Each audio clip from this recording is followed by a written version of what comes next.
So dito guys mag-chill classic lang sana ako at sakto merong nakakilala sa akin.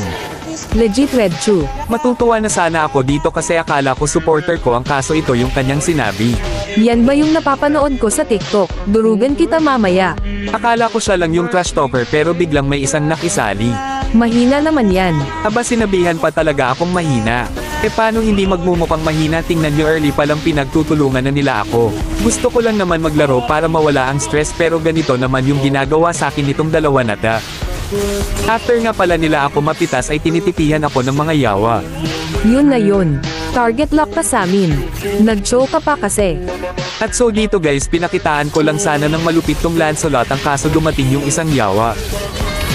Kaya ayun naaltihan ako at napitas. At tingnan nyo naman dito guys kahit saan ako pumunta target lock talaga nila ako. Nasipa ko nga dito yung Yin at napitas ang kaso meron na palang nakaabang. Don't touch my friend. At dito guys tingnan nyo kung gaano kapalo tong magduo na pinapakitaan pa ako ng only dash. Grabe ang lalakas naman mga palo. Pakitaan kita only dash. Dito guys tingnan nyo kung gaano kadaya itong Yin. Habang naglalakad ako papunta sa may blue buff ko grabe walang kawala sa inyo.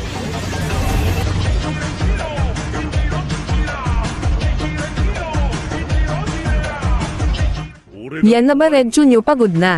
Feeling malakas. Puro ka lang naman angas sa content mo. Eh ang totoo mahina ka naman. Kung ako sa'yo wag ka na mag-ML.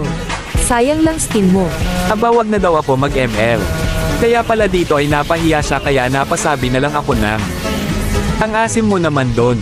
At dito habang kumukuha ng red tong Lancelot syempre pakitaan natin ang ating mga galawan. By the way guys namimigay nga pala ako ng mga skin.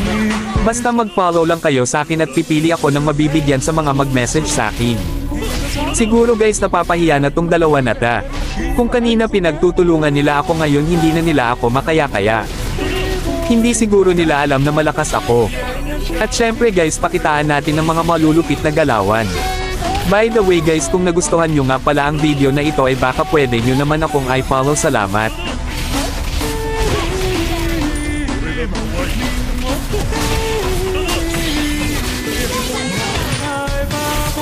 Madami-dami na nga pala akong natalo na malalakas. At dumagdag pa talaga tong dalawa na tong mga mayayabang. At syempre guys dahil ako nga pala si Redcho ang bagong hari ng Spawn Trap ay ipapatikim ko sa kanila ito. Gusto nyo ba malaman ang item at emblem ko kay Cho? Copy link mo lang tong video at i-follow ako, salamat.